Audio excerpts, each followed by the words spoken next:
Maybe that is a bone of contention. It's not a necessity. Maybe a bone of contention for what 2010? Those who wrote the constitution. Would you vote? Did you vote for 2010 constitution? I wasn't there. I was 10 years. Wow. I was born in 2000, man. I was in 10 years. Very good. Sawa. Population ya Kisii, it's around, I'll say 2 million, 3 million. No. After 2 million. What tumefika? I'll say maybe 1.5. It's around 1.9. 1.9. Yeah. Okay. We'll go with that. But registered voters are around 600. 600. Na tukiangalia gavana wa saizi 2022 was elected less than 300. Good for everybody. Yeah, not for everyone. He's just doing it for himself. And the team. Yes, and for his cabal, the boys around him, so that they can continue looting. I'll talk about the national debt. There are people who've been brainwashed that the president is so working by putting up so many structures in the country, like the Talanta Stadium. We have the Rironi Summit Road, but they are not looking at the cost implication of this. Look at even the cost implication of Talanta Stadium.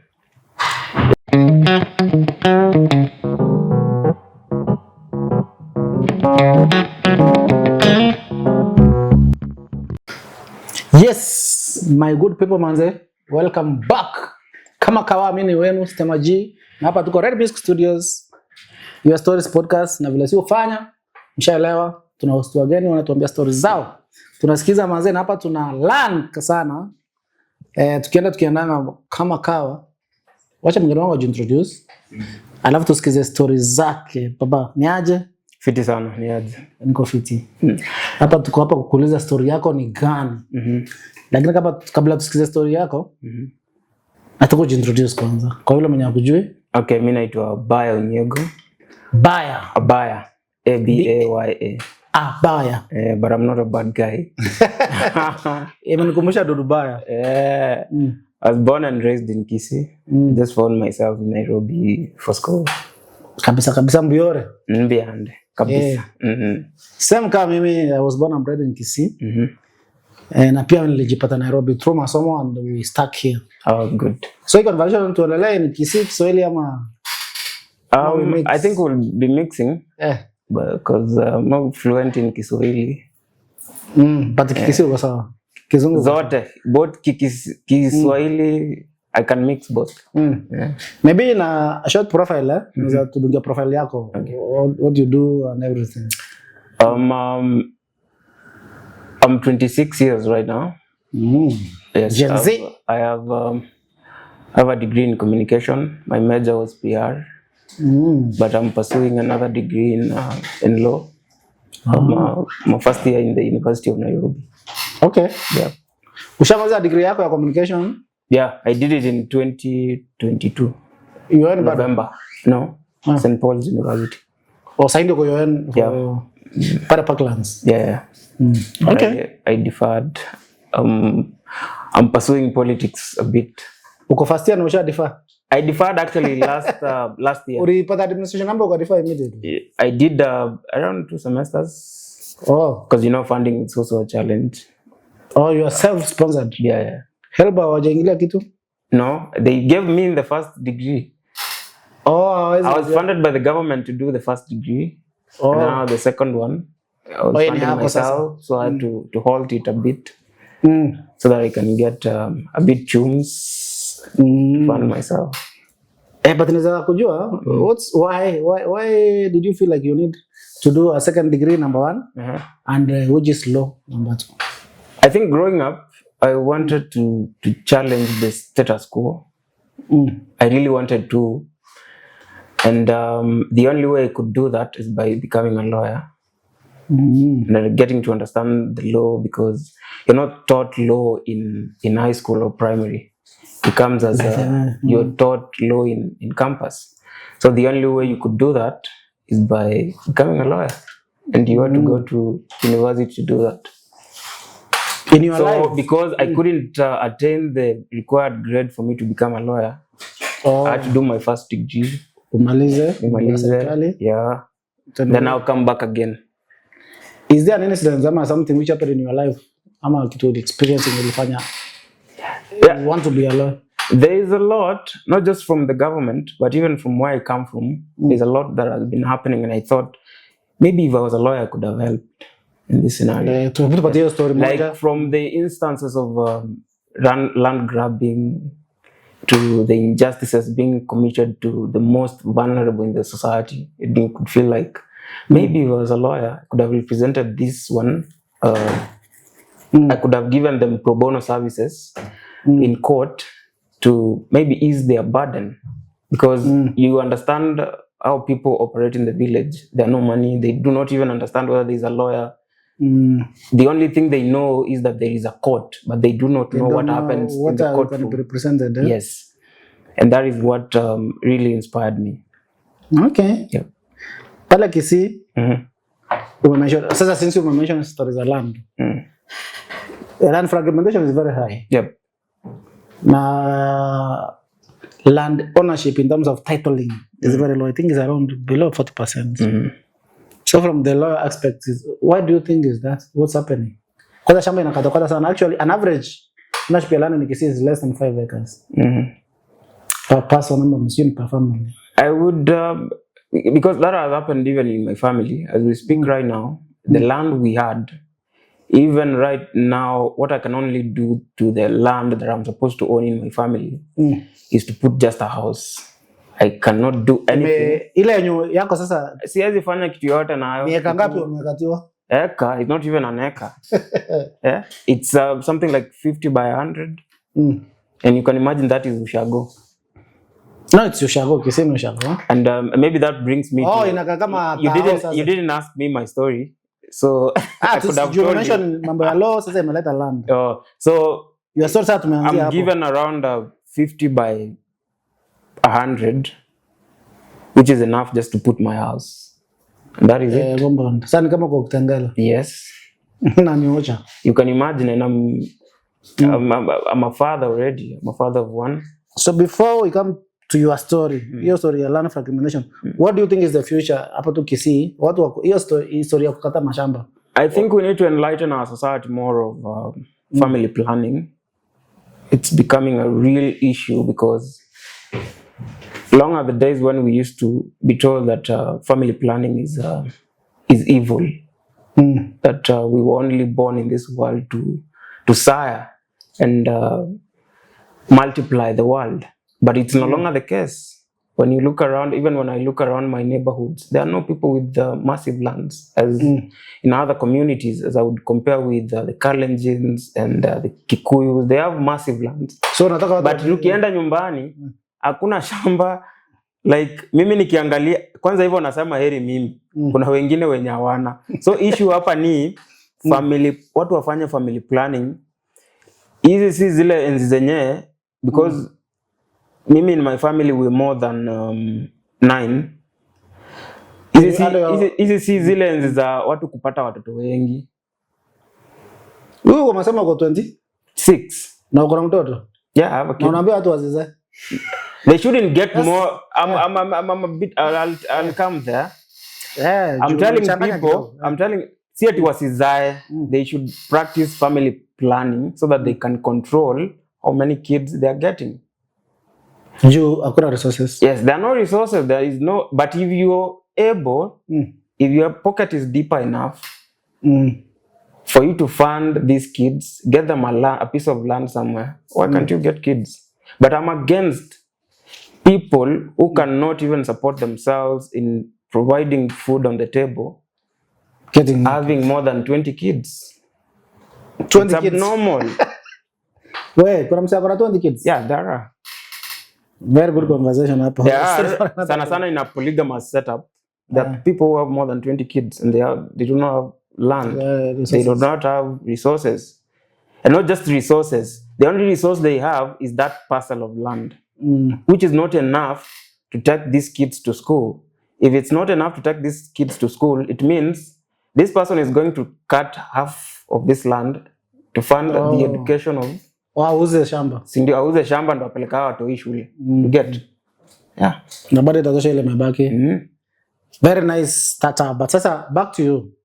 You were born and bred in Kisii. Yep. Where in Kisii? Because that is where my dad and my mom grew in. My mom is a Kisii and my dad is a Kisii. My mom comes from an area called Bonchari.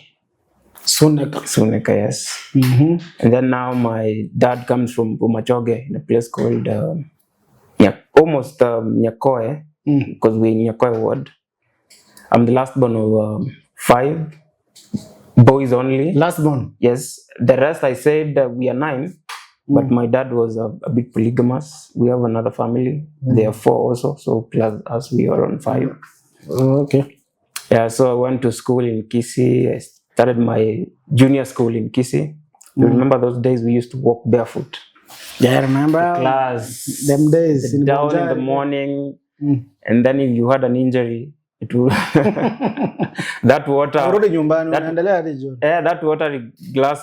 grass will mess up with your feet. So I grew up in Kisii. I went to school in a rural school called Nyansaga Primary School. I was an average student. I wouldn't say I was a genius. Just an average student. Then from there I joined St. Catherine in Rwanda. And this was now the beginning of my problems. Okay, when we say St. Catholic, that means Catholic? Yes, Catholic, yeah. Yeah, and what problems? What happened? My first year in high school was very, very, very well, because I joined with my brother. We actually completed class 8 with my brother, who is, we're not twins. Same mother? Yeah. We're not twins, but we were just born in... back to back? Yeah. He's just ahead of me with only 2 years. So we went to the same high school, and all things were well in the first year, I would say that. Then now problems started in the second year when now we couldn't agree with my CRE teacher. I don't know. From where I sit, I couldn't tell you. I can't tell you what was the real issue, because I was performing very well in CRE. You know, CRE is just a theoretical. It's just theoretical. It's nothing practical. You would say nobody. In fact, even everyone. I think everyone can do well in CRE. So long as we're into a church. Sindio.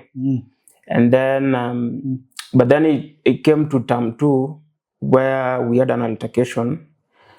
I was in class. He was teaching, and I was a bit. I don't know what I was doing with my ruler. I had a ruler, the 30-centimeter ruler, and I was a bit rubbing it on the desk. Wow. I don't know what inspired that, but I believe it was.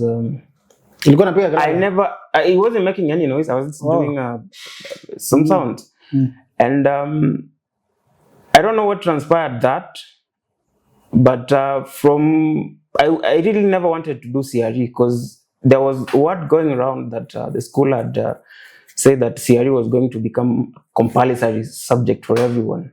Iranda. In the boarding? No. I think right now it's a boarding. At your time? It wasn't, and it was a mixed. I am told right now it's a single school for the ladies. So you were expelled. What happened? So the teacher, on that day he went to the staff room and then came back. We were supposed to be chased away for school fees. And then I remember he came back. He never read any name. He was on duty on that week, and then he never read any name. He just came direct to me and said, "You have a balance of 6,000. Go home." Okay. Yes. And remember, my brother is in the same class, but on a different class. Stream B.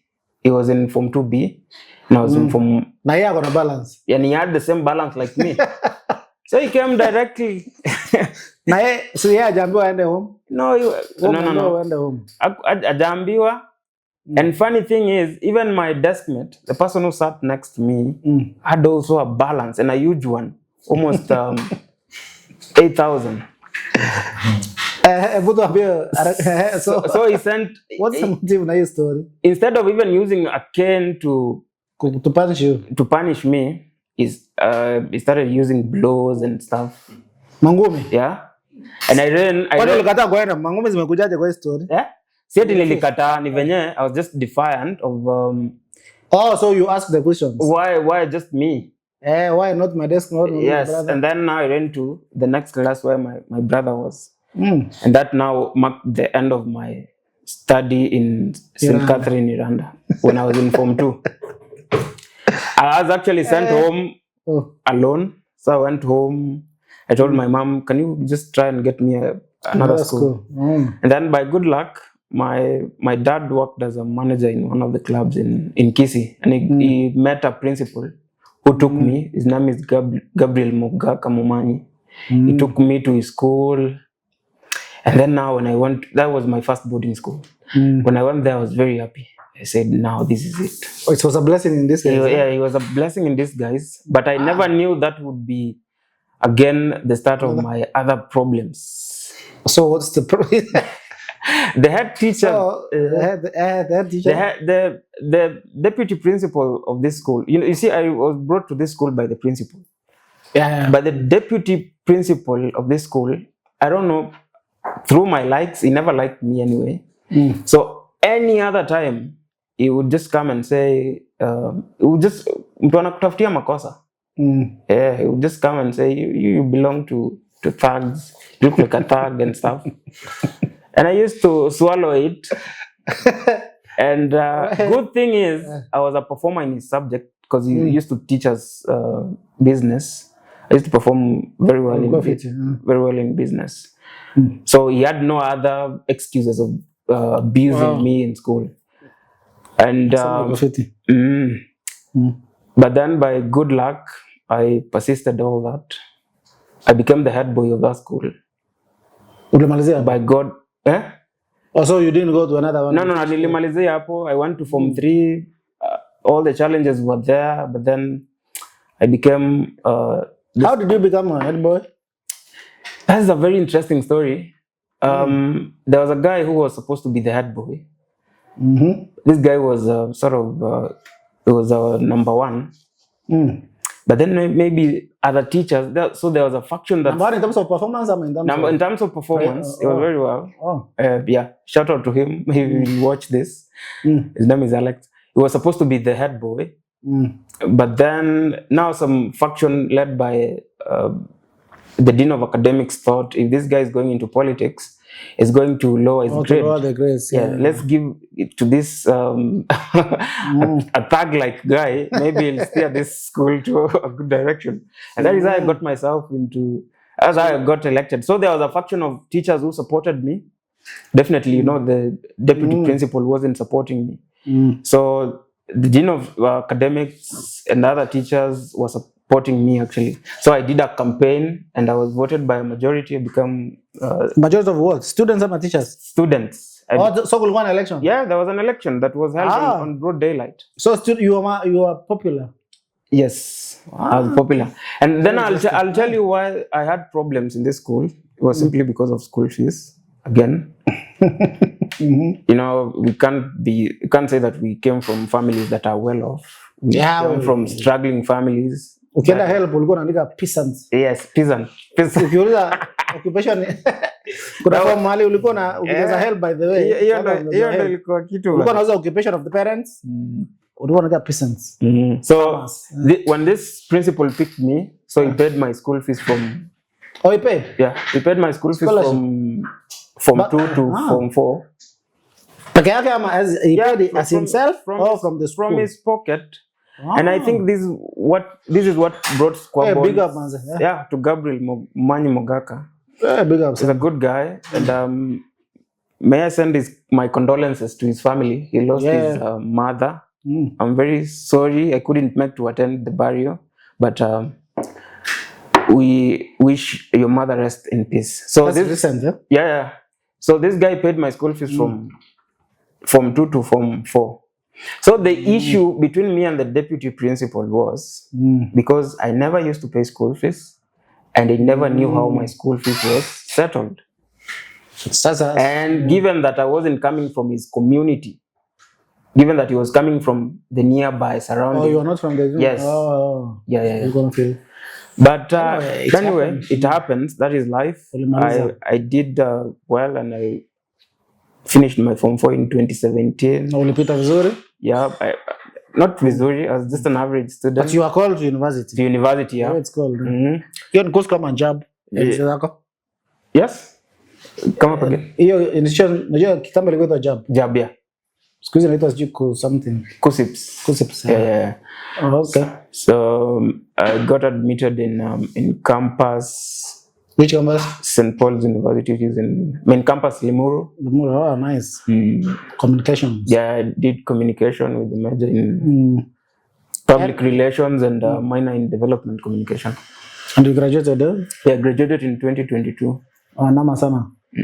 Anyway, saizi most of your there's a part I forgot to mention, which is very important. I was a leader in campus. I got a Hello?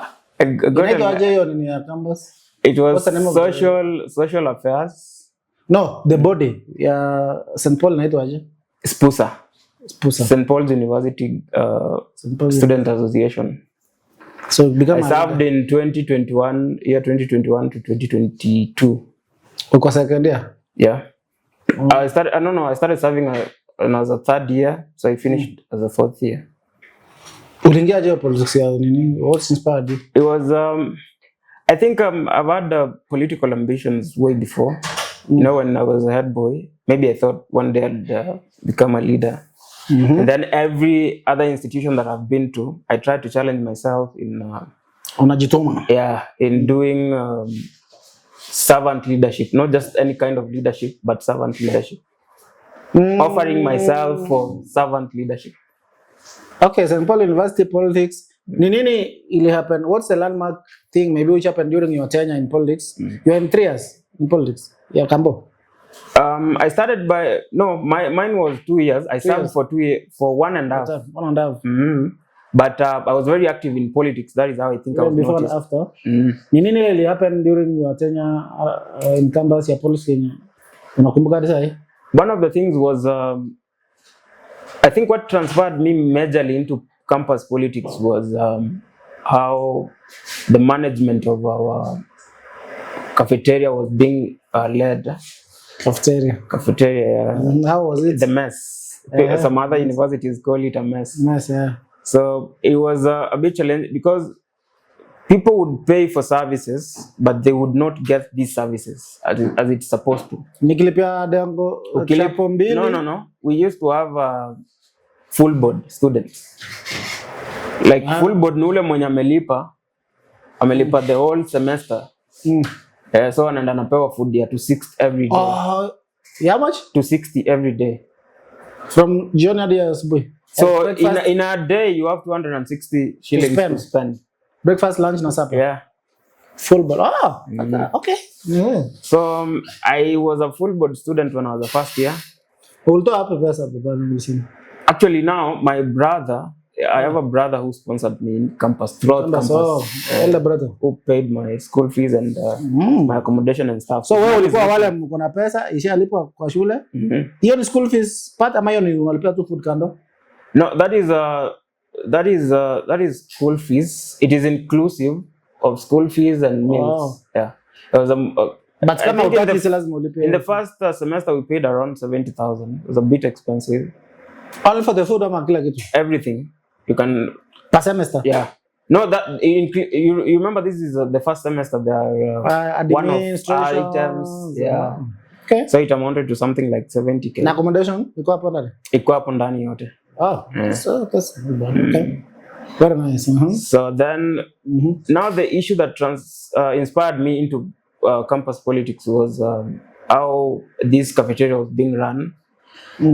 Imagine a student paying for all this, but they do not get what they deserve. The services. Yes. As in nini? Variety, in terms of variety, you cannot offer me the same thing that you're offering. Which is what? From the morning what to rice and beans. It shouldn't be the case. I should. There is ugali, but I expect there should be some chicken, some beans, so that if someone is not taking this, can get other things. You choose. So I did that. And then I was I joined other people who were like minded, and then did that in 2021 and I was elected. I was actually elected with around 800 votes, which is a majority. Na mwenye alikuwa anakufuata alikuwa ngapi? It was around 200. Hiyo inaitwa landslide. It was a big range. Ulishinda kwa sababu ya chakula? Not chakula only, because that is the docket of social affairs, remember, and health. Yes, and there were other issues that I was fighting also in the sector of health. Yeah. Sawa. A myriad of issues. Abaya. Dudubaya. Unasema wewe si mbaya. Mimi si mbaya. I can see it. Maybe my deputy principal actually used to look at my face and he thinks I'm a bad boy. Do you think you look like No. Maybe because of my eyes. Sometimes my eyes would be red. Why are your eyes red? Sometimes I overuse my computer, so I work overnight. Sometimes. Okay, that's a different perspective. Yeah. But maybe no. Maybe I have had issues with light before, and I would just make an assumption. Do you know that Koroboy? Yeah. Have you ever seen it? So I think I had issues with my eyes. You smoke. So I think it made my eyes blame the smoke to be red. Not another smoke. I've never used any smoke. Do you? I don't smoke. Noma sana. Sa karibu sana Baya. Thank you so much. Fast forward, you have interest in politics, and nikiangalia profile yako in the recent past, umekuwa ukiparticipate sana kwa hiki. You have worked with Senator Omtata. Yeah. Na kuna hiyo ni presidential exploratory committee. Umekuwa hapo for some time, eh? Yeah, I've actually served him for a year. So two issues hapo. Ulifikaje hapo kwanza? How did you find yourself there? And what does it deal with? I got myself to Omtata's place. Actually, I made a call to him direct. Okay. Yes, and before that I was running a movement called Changemakers National Alliance. Changemakers? Yes. What is that? Together with my friends. This is a group of aspirants. You know, after the 2024 demonstrations, we came together as the Gen Zs and said, we've been to the streets and we've seen what has happened to us on the streets. Why can't we form something that is political and try to challenge this? Because the kind of game that the president and his cabal were playing was political. So tukasema, why can't we engage ourselves in politics and maybe try to form a political party that can fuel ourselves into parliament? Because we realized parliament itself was not independent. It served like they used to get they were controlled by state house. Let me say just Nini specifically happen ukaona hivyo? When you look at all the bills that have ever come to parliament, good bills do not make it in parliament. Come again. If someone comes up with a bill, maybe saying that maybe content creators, whatever we're doing is content. Content, yeah. Yes. If you're getting money from, let's say, YouTube, it should not be subjected to heavy taxation. It won't go through. That is a levies, good. Yes, it won't go through. But if a president calls the leader of majority in parliament and tells them, there is a bill I have and I want it to go through, Kimani Ichung'wah will come through. Yes. He will go vocal, he will go wild about it. But whatever concerns the people, he will never do that. So in short, you think the government pays MPs to pass bills? Yeah. For the cameras? Yeah. Okay. Kabisa. So back to So this movement, after we built this movement, encountered a lady called Merika Thomi, who was the chair lady of PEC. PEC was actually, the Presidential Exploratory Committee was constituted under the law. What is it? Is it an NGO? No. It is not an NGO. It's just a body that was formed by Senator Okiya Omtata. Which body? To do survey. Is it a limited company? Is it a foundation? Is it an association? No, it's just a body under an umbrella of Okiya Omtata. It's an umbrella of an individual. It is for you to register. It was gazetted. It's like today, I think you ordered the infrastructure fund. Yeah. how would you call that?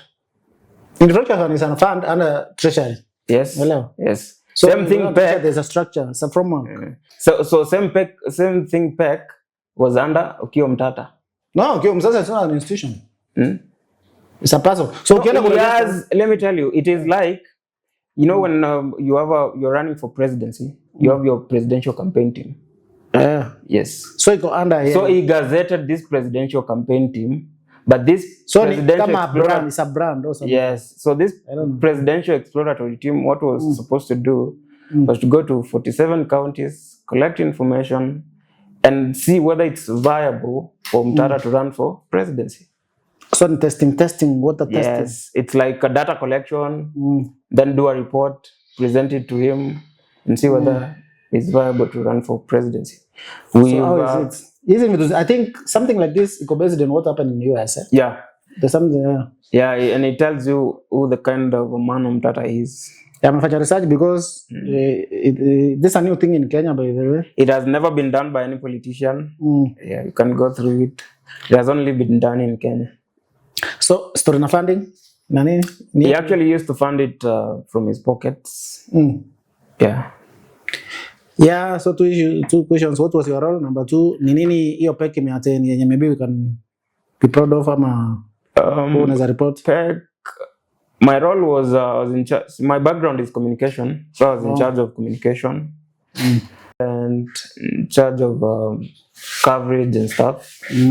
So what we've been able to achieve so far, we've done 40 counties so far. We've gone to 40 counties.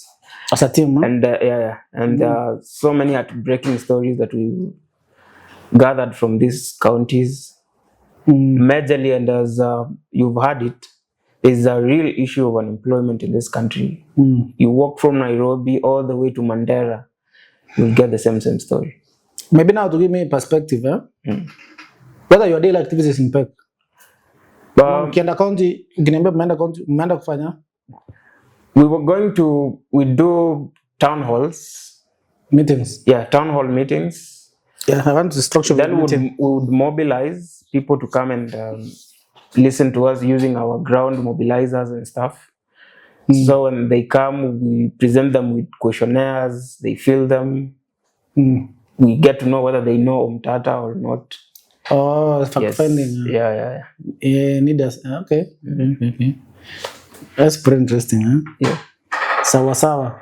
So back to your current interest now, up to you have aspirations right now. Yeah, I do. Before to figure aspirations, you have been involved in several things. One of them ni story ya Niko Kadi. Identity yetu. Na kuna identity yetu. What is identity yetu? Identity yetu is a civic group.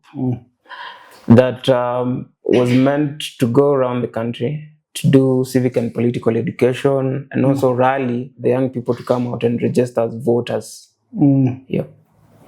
Ni kina nani wako hiyo, who are the members? So again, like also PEC, this one was also under Okiya Omtatah. He was the brains behind Identity yetu. Yeah. Okay. What do you do? What are the objectives of Identity yetu? Get as much as Kenyans to. Actually, our target was to get 10 million youth to register for national identity cards. And then from national identity cards, register as voters. Yeah. That's a goal for how long? Actually, we had a period of around 1.5 years. Yeah. That we're still pursuing. Yeah. How deep are you? 1.5 years? We've gone halfway. No, I think we just at the beginning levels. Yeah, we've done only two count. Is it two really? We've done 2 regions. That is central and western. Yeah.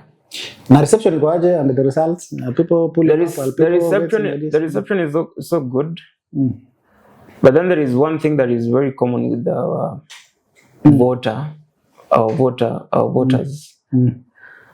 The issue of handouts has been an issue to every other movement that is going around the country to do civic and political education, because they were accustomed to the analogy that whenever anything related to politics comes near you, you must ask for your Kakitu. for your Especially wages. Kisii. Yeah.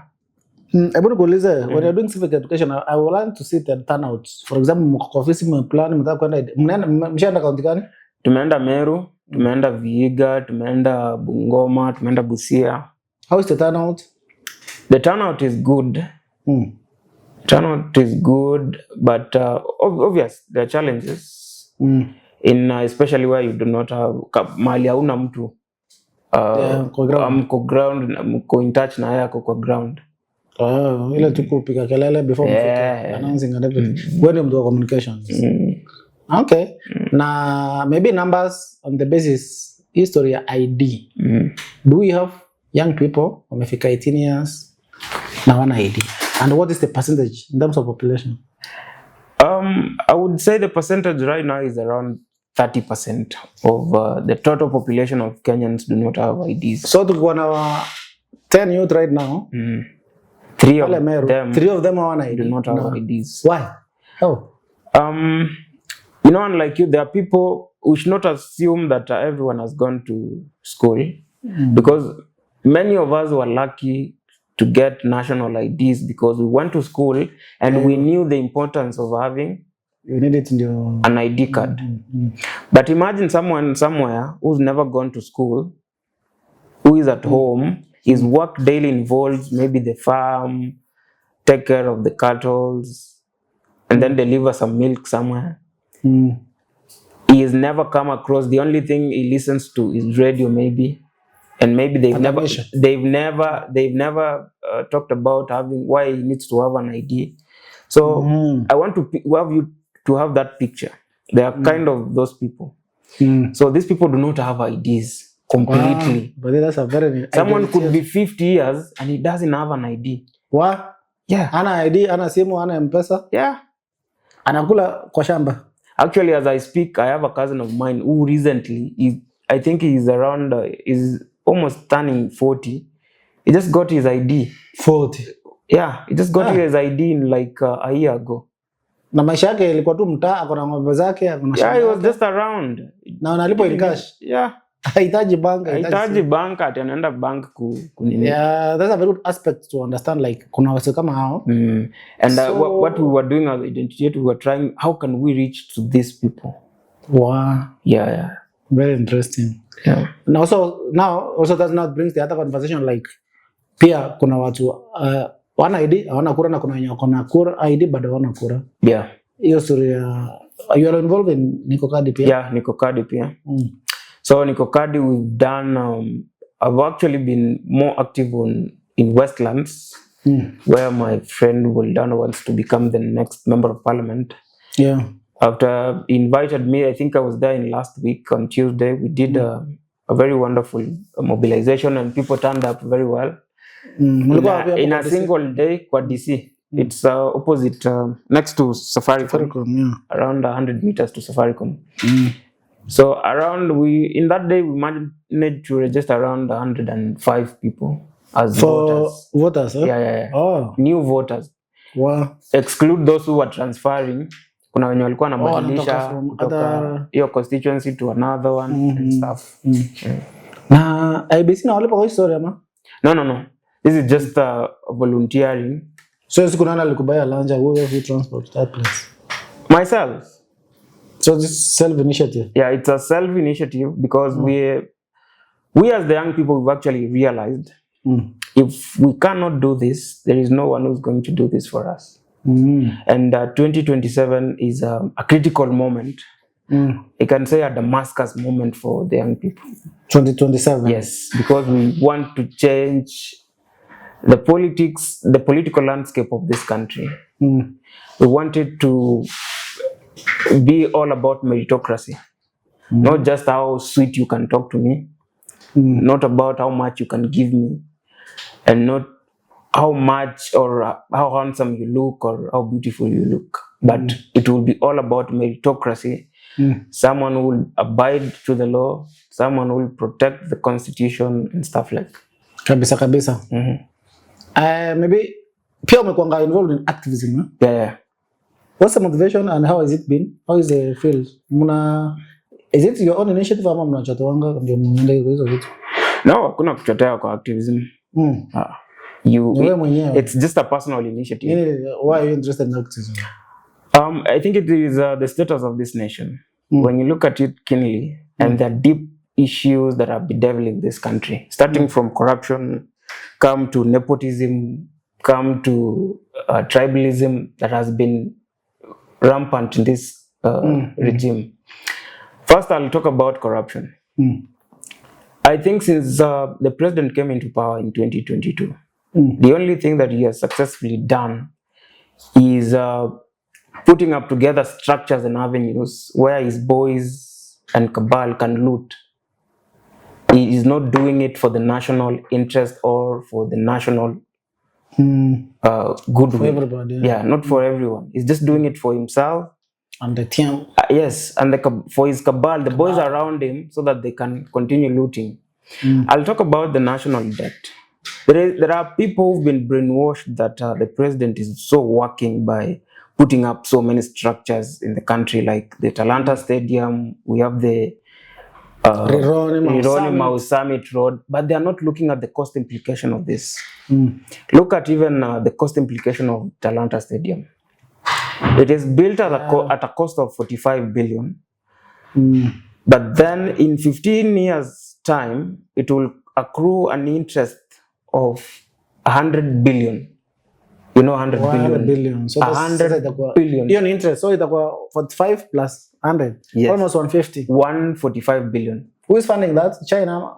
It was a loan acquired by the government domestically. So they acquired this loan. NSF, I don't know. They acquired this loan. So the initial amount that was given was 45 billion, and when in 15 years' time, Kenya will pay 145 billion. 15 years, that's a very short time. Yes, you can imagine that. That's a lot of money. What if this stadium does not generate this money? And then not even that. We have overborrowed as a nation. We have overborrowed as a nation, and it has resulted into something called odious debt. Both internally, borrowing, and externally. And internationally. As we speak right now, there are two contradicting figures. That is from the Auditor General and at the same time from the Treasury. The Treasury says Kenya has a debt of 13 trillion. But then the Auditor General says Kenya has a debt of 14 trillion. Me as a person, I'll go with the Auditor General because... Yes. If we have a debt of 14 trillion, when Kibaki... I'll take you back in history. When Kibaki was leaving office, he left Kenya with a debt of 2 trillion Kenya shillings. Yeah, I know the story. Then came in Uhuru and William Ruto. 2 trillion. 2 trillion. And then came in Uhuru and William Ruto. They borrowed 10 trillion. Around 9 trillion. Let's say 9. In the last 3 years. No, Uhuru akitoka alituacha na 8 trillion, sindio? No. Uhuru akitoka alituacha na 11. 11. Yes, 10 point something. So 2 to 11. So William Ruto sahi ameborrow 3 trillion. That's 3 years. Yeah. You can imagine that. Yeah. So constitutionally, a government is supposed to borrow to fund development projects and not to pay salaries. It is just, for example, you're doing a business. You cannot take profit from your business to give your children to go and smoke weed. So kila kitu iko fiti hadi wanaenda kusmoke weed. Yeah. So you cannot constitutionally or legally you are supposed to take a loan to come and fund development projects. And then what these guys did, they came up with just an avenue of stealing resources using the Public Finance Management Act of 2012. There is a provision which allows the ministers of finance for treasury, which is John Mbadi right now. He has an authority to run an overseas account. Yeah, cover. Yes, according to the Public Finance Management Act of 2012. So, these are the accounts that are meant to receive debt money. Actually, inaingia huko. That money does not come into our accounts. Remember that. Haijakuja mambo CBK na nini? No. A good number of those loans go through overseas accounts. So the contractors are actually paid by an overseas account. Wow. So it becomes very hectic for someone who wants to do auditing of these accounts. Because how can you go to a bank in Dubai and request for financial statements? Zagava kwanza. It's very hectic. Wewe ni nani? So as we're speaking right now, out of the 9 trillion that Uhuru Kenyatta borrowed, only 2.5 trillion can be accounted for. So kuna 6.5 trillion cannot be accounted for. Wow. Yes. It means if this money did not fund development projects that we are seeing, this money was not accounted. And then Chapter 12 of the Constitution Public Finance talks about the process that is supposed to be taken when borrowing. It has to go through a parliamentary process. Parliamentarians will go through it and advise the president whether he needs to go forward with the acquisition of this loan. But what happened with these odious debts in Uhuru's tenure? And the same thing is happening with William Ruto. They never go to parliament. Have we ever had debts being discussed in parliament? No. They rarely do that. So they sign, and then what you receive as a Kenyan is a report that you owe a certain organization this amount of money, especially the IMF and World Bank. Mama sana austerity measures. So that's hiyo ni inspiration yako ya mambo ya activism. You also have aspirations. Yep. You want to vie. Yeah. Of course, you've been vying. Yeah. In campus. Now you want to go to the national level. So maybe you introduce what you want to vie. I want to run for senator. I'm more interested in a senatorial position because there is less of management. Because as a human being, you weigh yourself and see where you can fit in. And personally, I've looked at myself, I've gauged myself very well. And I think where I fit properly is at the Senate, where my work will only be legislation, will be oversight and stuff. Because National Assembly comes with other than legislation and oversight, it comes up with another burden of managing constituency development fund, which is actually illegal. Yes, it's illegal. CDF? Yeah. It's illegal? Yeah. CDF, it's illegal. Okay. It has been challenged in court before, and that it has been rendered unconstitutional. There is no article of the Constitution or any provision of the Constitution that talks about CDF. Yet it's been here even before the counties. It's been here.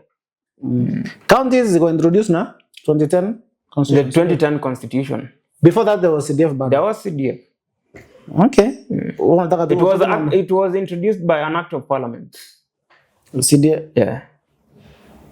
An act of parliament is legal. Okay. In a country, I'll tell you this. In a country, we have laws that govern this land. That is the constitution. We have customary laws, and then we have statutes. Statutes come from parliament. So an act of parliament is a statute. So what introduced CDF? It's a statute that introduced CDF. Then why is it illegal? It's illegal simply because it wasn't in the constitution. Also, yeah. It was way before the 2010 Constitution. Yeah.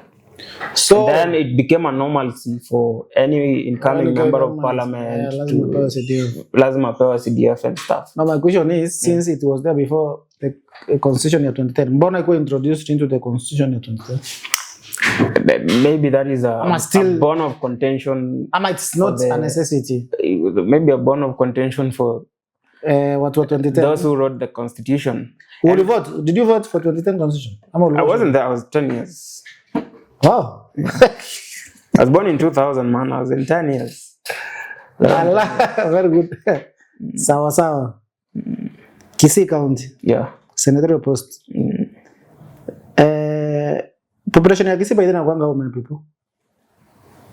Population ya Kisii, it's around, I'll say 2 million? 3 million? No. Tumefika 2 million. Kama tumefika? I'll say maybe 1.5. It's around 1.9. 1.9? Yeah. Okay. We'll go with that. But registered voters are around 600. 600. Na tukiangalia gavana wa saizi 2020 2022 was elected na less than 300,000 votes. Wewe ukiingia kwa debe unaona utakupata kura ngapi? I'll manage around 200k. Yeah. Kuna non constituents pale. Hebu niambie strategy yako yenye utatumia pale upate hiyo. Unajua 200 divided by 9.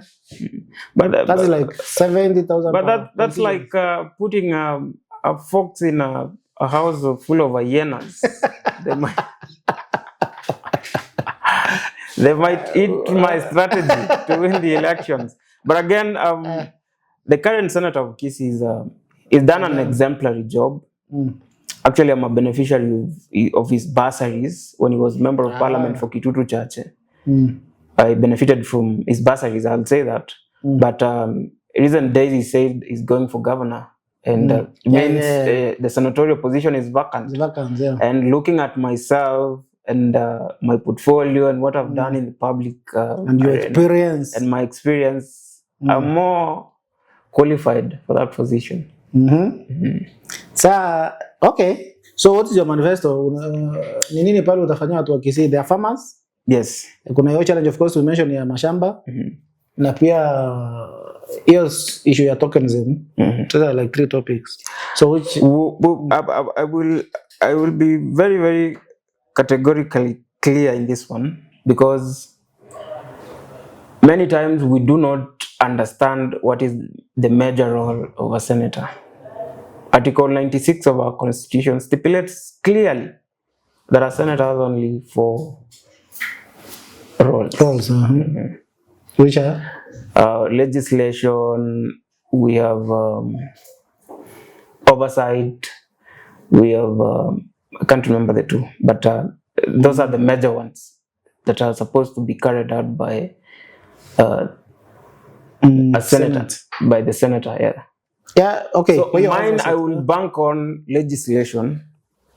Having been well acquainted with the constitution, I want to propose a bill to the Senate of allowing the senators to have access to the IFMIS.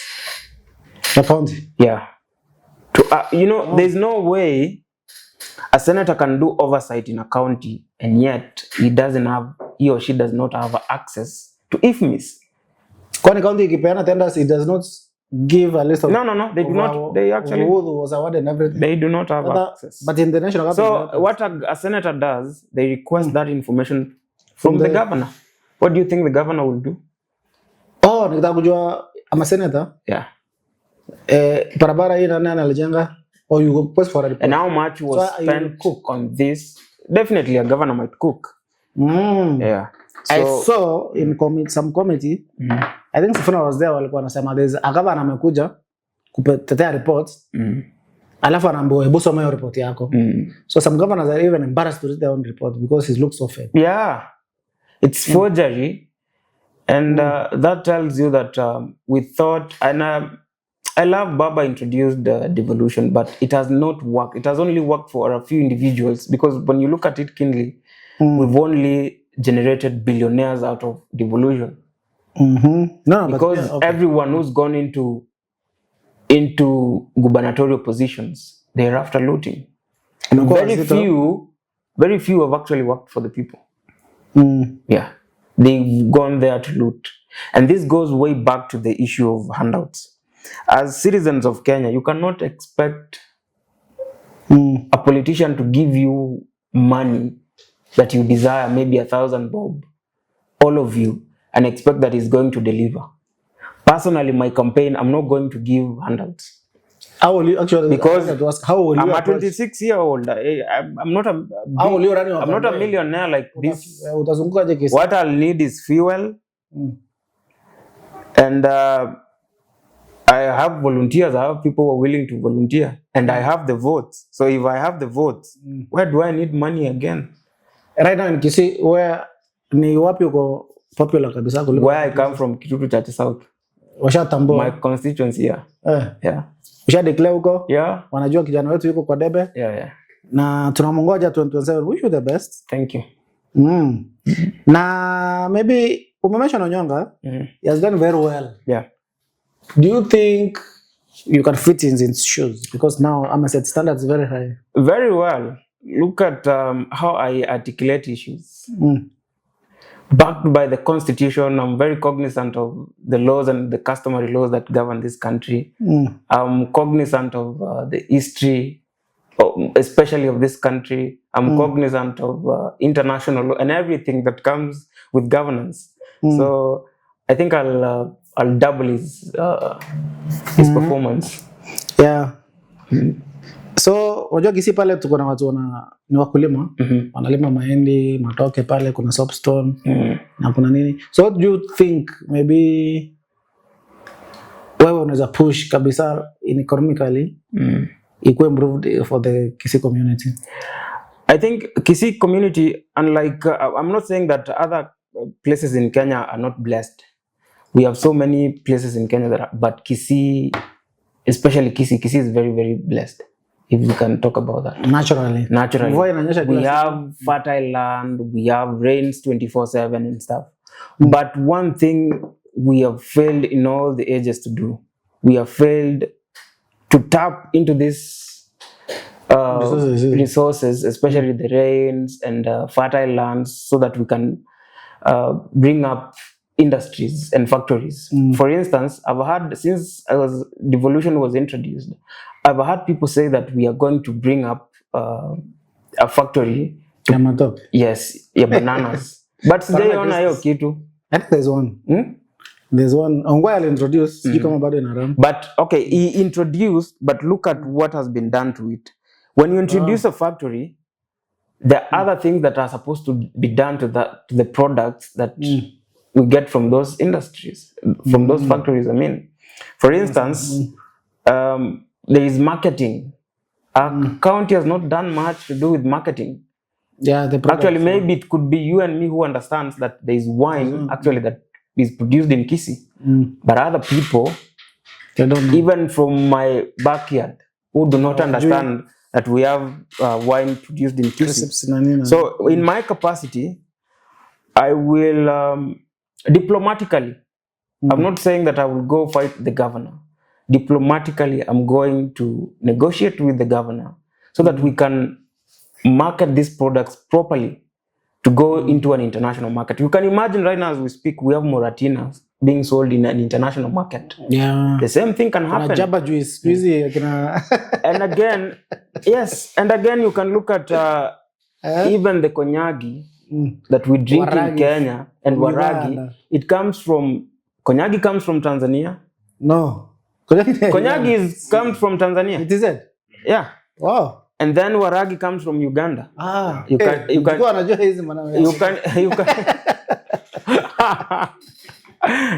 You can imagine. What if we put also effort in bringing our products into the market?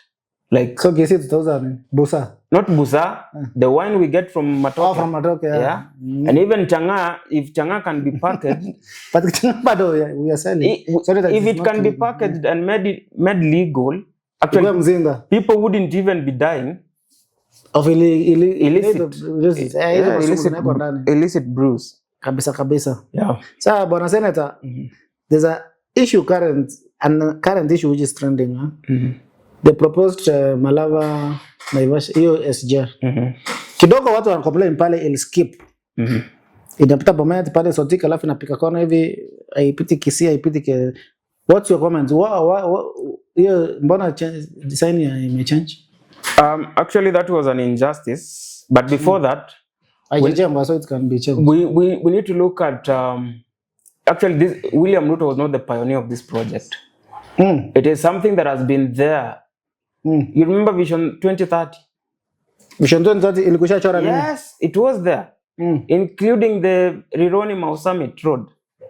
It was there. Design Ilifanywa hiyo time. So he's just doing an implementation. Yes. So this SGR going through Sotik and then jumping all the way to Western, it's an injustice. Yeah. So the people of Kisii, if you look at it, so lazima ushikie Sotik ndio uchukue gari ya kwenda. Yeah, you can imagine now transporting finished products or even raw materials to Sotik so that you can take them to Nairobi or Uganda. It's challenging. So we are not pleading because it's our constitutional right that every region should receive equal allocation development, and development is not a favor that we are being done, that is being done to us by the ruling class. It is something that we are owed by the ruling elites. They are mandated to do that. That is the reason why you and me pay taxes. Kabisa. Tukimalizia of course we mentioned about Nikokadi. Kuna events mkorazo pengine unaweza zuguzia as we wind up, alafu utapatia closing marks zako. Identity yetu events coming up. Ni identity yetu? Not sorry for that. Sorry. Nikokadi just a confusion. Nikokadi. We have Nikokadi events coming up. We are going to Kajiado County. We are going to meet residents of Kajiado who have not registered as voters. We're going to mobilize a huge number from the universities and even at the community level.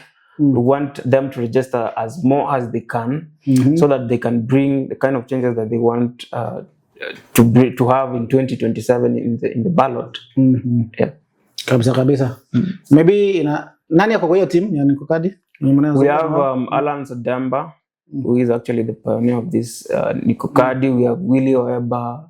We have the likes of Anifa. We have the likes of Genzi Badi, Voldano, and my sister Olive Ambrose. Yeah, we're doing well. Kabisa. And not forgetting the incoming senator for Kajiado, Kevin Kimwatu. Is the one who invited us to Kajiado. Yeah. Akuje ajitetee kwa podcast tutamhost mwenyewe. Okay. Mama sana, very good initiative. We are looking forward. By the way, kuna conversation Jalanga alisema mwenye alianzisha Nikokadi alipo. Amelipwa? I don't think he's been paid. And I wouldn't really want to speak on behalf of him whether he's been paid or not. But I'll speak from a perspective of a citizen of Kenya and what I feel, my opinions. My opinions are that we have a system that has failed, that even what is supposed to be done by IEBC is being done by individuals and citizens of the country. Imagine Article 88 of our Constitution, Clause 4, talks about the mandates of IEBC. And one of the key major roles of IEBC is to ensure there is a continuous voter registration. And there is a key word they use: continuous. So it means that immediately when we are done with an election, IEBC is supposed to go back and register new voters. So we wouldn't be rushing and all these things that we are seeing and shenanigans. We wouldn't be seeing all this if IEBC followed the Constitution. And as my brother Voldano said, one issue that we have that is bedeviling this country is that we are not following the Constitution to the letter, as it's supposed to be. Even the people who took an oath to respect, uphold the Constitution are not doing it. Yeah, manze. Yeah, it's challenging. Yeah, anyway, closing remarks zako, that's a different conversation. Kwa watu wa Kisii County na kwa watu wa I am the whole country. Deeply grateful, especially to, that is a community that brought me up. I'm so grateful to them, my people in Kisii, I'm your child. You sent me to university. And then now I'm back to serve you. I don't want to go abroad with all these brains that I have. I don't want to go abroad and serve people there.